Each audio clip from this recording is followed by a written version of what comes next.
All about the competition at stop number 3 on News 25's 25 Teams in 25 Days, where the D'Iberville Warriors look to take one step back, 2 steps forward after being dealt a truly bizarre hand in 2022.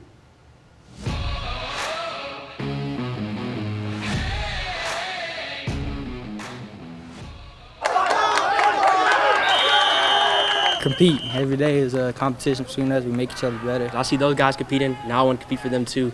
And now when I get out there, I want to fight for them. And they're going to fight for me. I know they're going to have my back too. Competition is everything. We want to make these kids as comfortable in confrontation and in competition as they possibly can be. So it's not unfamiliar to them when they get into a Friday night game. Best on best, mano a mano, you versus me. There's a method to the madness under second-year head coach Josh Ladner. Competition makes champions. You know, we put the hardest work in all states.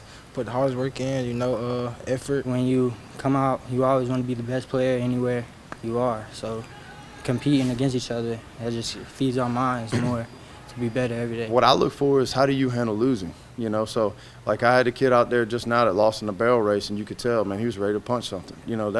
That's the kind of kids that you want on a Friday night. Not that we never want to accept losing. We never want to accept 4 and 7. We never want to accept mediocre. Our goal is to get there and stay there, and I want kids surrounding me that feel the same exact way. Safe to say that 4 and 7 record doesn't sit well with anyone in D'Iberville's locker room, especially on the back of a combined 3-year mark of 29 and 6, including a Region 4 Class 6A title in 2020. I personally myself look more towards the losses. I know it's probably not the best thing to do, but I definitely look more towards the losses for motivation, like against a team like a Biloxi or a Hancock. Like if we just would have beat those teams, just go 1 more point, stop them on the last drive, we'd be in the playoffs. We'd be having a whole different conversation. As it stands, D'Iberville's district mark of 3 and 4, not quite good enough to crack the postseason, despite ending the year with back-to-back wins over Harrison Central and St. Martin. But given the lemon situation of graduating 35 seniors and returning just 1 starter, the Warriors still made lemonade. Being that close with an inexperienced team, and this year we're way more experienced, I feel like we're going to shock a lot of people. I don't know that there's a harder working team, in the state or anywhere. And if anybody can close that gap in a quicker time frame, it's going to be D'Iberville. We're just ready to get that taste out of our mouth, that 4 and 7. We didn't like that. That was just not D'Iberville football. People at the school saying, oh, y'all aren't good, y'all ain't going to be nothing. And people around the coast, D'Iberville's, they're falling off. We just got to prove that we're not falling off. We're here to stay. We got those district championships in the back, so we're here to prove why we deserve. In another strange twist of fate, last year's leading rusher Kevin Rogers is the only one of 14 seniors that played 9th grade football at D'Iberville. But this year, the Warriors returned 16 starters as well as new QB1 Connor Jones to operate the wing T. The defense anchored by leading tackler Malcolm Gowdy, Isaiah Ladner, and Marquise Washington, and it's a hungry bunch on that side of the ball after giving up 15 more points per game in 2022 than they did in 21. It was pretty annoying last year. Giving up all those points, I hated it. We all motivated about last year because, like you said, we did give up a lot of points, and that was embarrassing to us. So we're looking to come back this year and hopefully improve a lot. I'm really excited about turning that black and gold loose and seeing it fly around like it's supposed to. For the now 7A Warriors, getting 1% better every day starts with their new motto for 2023. No challenge, no change. So that means we need a challenge in order to change. So I don't know, so if somebody calls us out, that's a challenge for us. Like Jordan, I hate to bring that up. I know a lot of people do, but like Jordan will always take one challenge. Like you could say just the slightest thing to Michael Jordan, and he just snapped. He just clicked out of nowhere, and he took that as a challenge. And as a result of that challenge, he changed the way he played to a higher level. D'Iberville, one of just 5 coast schools to ever reach that highest level of winning a state championship back in 2002 when Coach Ladner was a player for the Warriors. Now he's trying to recreate those glory days for the next generation. Need a ring.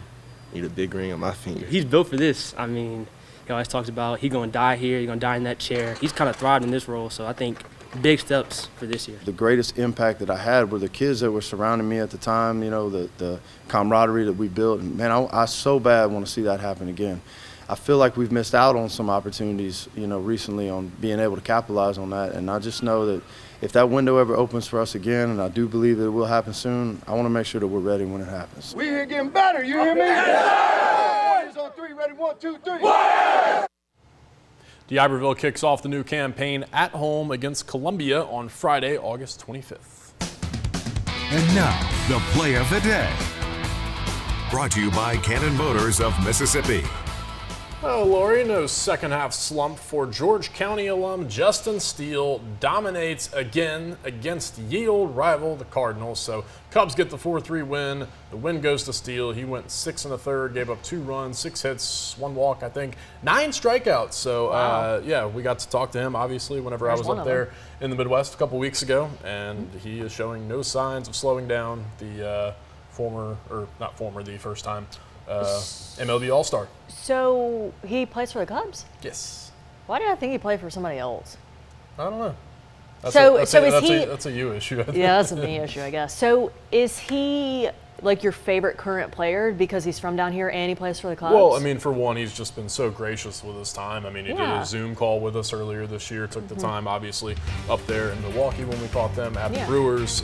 So he's definitely close to the top of the list, if not at the top of the list. So we won't pick favorites here, but yeah. We won't pick favorites. I always pick favorites. I mean, you got to love the local guys doing work. So of course, it's always awesome. And then for the kids to see it. Oh, I mean, you know, like, hey, that could be me. Yeah. Big Morgan Wallen fan too. I don't know. Oh, really? Yeah. Nice. All right. Country boy. How did you like this? The early sports. The early sports, and then at the desk, you feel like super official. I like standing though. Like I feel like I'm too standing? yeah. Too rigid when I sit. You can do my job. How about that? I did once, remember? You did do my job one time. I have done your job a couple times. Yeah, that's true. Just a little. Yesterday. I literally intro a story and that's it. All right. We appreciate it.